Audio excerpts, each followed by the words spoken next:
Hey guys, and welcome along to another video. If this is your first time here and you like watching all sorts of sim racing related stuff, subscribe now and click the bell icon so you get notified of every video I upload and you don't miss a thing. Now, small disclaimer before I start, I was sent this game early by Codemasters for free, which was very nice of them, but I'm in no way paid or endorsed by them, and I can say exactly what I want, so I am going to. Here we are then, Dirt Rally 2.0. This is the 13th title in the Colin McRae Rally series and the 7th title to carry the Dirt name. Now it's due to be released on the 26th of Feb 2019, so in about a week's time, and it is the successor to the latest game which arrived in 2015, Dirt Rally. We're looking at the rally discipline right now, but the game is centred actually around both rally and Rallycross. So this is where you'll spend most of your time on this game, but alongside these two there are daily and weekly events, which is something new and quite good, and there's also free play, which houses a whole load of other game modes, so you can take part in iconic rallies, or you can go into the Rallycross FIA Championship or stuff like that. You've also got time trials, and then you've got the option to create your own events and play online, which is personally where my enjoyment is going to lie. So this game is aimed at being a rally sim. So not as arcadey as it may have been with previous titles in the past. Most assists out the box are turned off, and with little tutorials to kind of guide you, you need to learn very quickly how to handle the various cars over the various different terrains. So as I mentioned, there's not many tutorials at all, which for a first time rally game player, this is my first title in the Dirt Rally series. I think I played Colin McRae way back when, but I certainly haven't played it enough to call myself a returning gamer to this series. I could have done with a few tutorials, or at least the ability to turn it off. Fans of the series will be absolutely fine, but I would have liked to personally had the option. But once I finally did get going, Dirt Rally feels great. It looks brilliant, and it also sounds brilliant too. It's incredibly hard when you start, which is probably what they were going for, to be honest. And those who watched the stream, my stream the other night, as I'm upside down right here, will know how long I actually spent upside down, which was a disproportionate amount of time. Every rally stage that I take part in is pretty intense. It requires ultimate concentration from myself, and it will do from you to get through unscathed at all, let alone remain on the pace. So one added extra thing which I think is really cool is, depending on where you start on the stage, the track is going to change. So if you go out first, the track is going to be in as good a state as possible for a rally stage, but the further you go down the order, the stage is going to get cut up, ruts are going to form, etc, and that's going to change how the car handles, which I think is quality. All this meanwhile, the cockpit camera is shaking, which is another nice part, and something that was an adjustment to me is the pace notes that just kept on coming.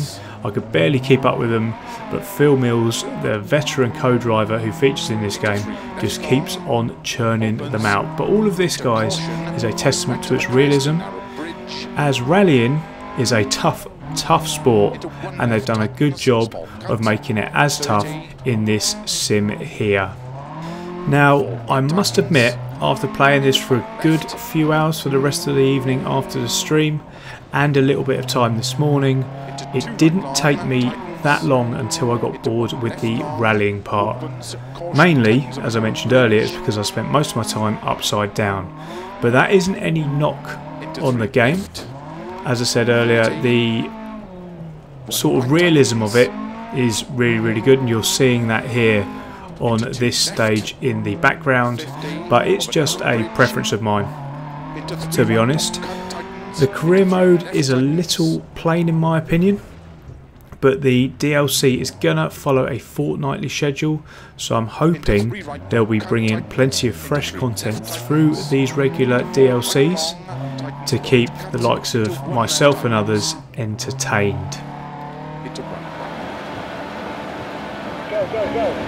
Now, the reason I say that it's going to be difficult to keep me and potentially others entertained is because of this new world of esports and the single player nature of rallying in general, which absolutely does it for some, and I can see the appeal and I are watching it on TV, but in terms of a sim, it doesn't really do it for me. But that's not Codemaster's fault or rallying's fault in general, that's just my preference.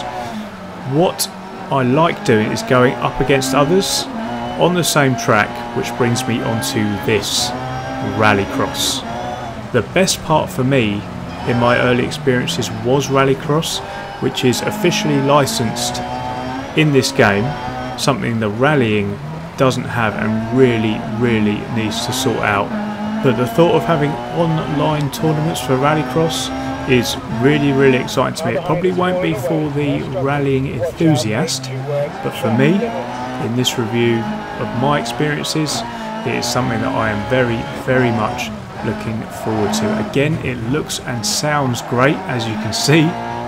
It's really immersive, not quite as intense as the rally stages in the previous bit of gameplay, but still enough nonetheless to produce a really good gaming experience.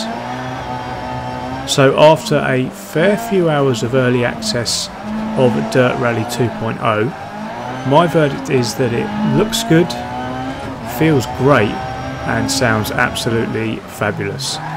It's an incredibly hard game to master, which is a testament to its realism, and they've achieved their goal of wanting to make it more of a sim. So having those two rally drivers in as consultants has really helped, as they have created a tough game like the sport itself. For me, it's a game of two halves. The two disciplines really do separate themselves out. It didn't take too long until I personally got bored with the rallying part. This is offline, but I'm very excited for the Rallycross. I think once the online element takes hold, having online races and online leaderboards in both categories is really going to bring this game to the fore. So the offline career mode, as I mentioned, is a little bit plain in my opinion, but that's because it's offline. The regular DLCs every fortnight, they say they're going to be, is a bonus and should bring a little bit more variety to the offline experience. And one other point of note, if you are using this with a wheel, get a handbrake. I was sent a PS4 copy. I was doing it with my Logitech G29 and it was almost impossible to use by pressing the O button or the circle button or whatever you want to call it. Simply put, if you like anything to do with rally or rallycross, just go ahead and pre-order this title.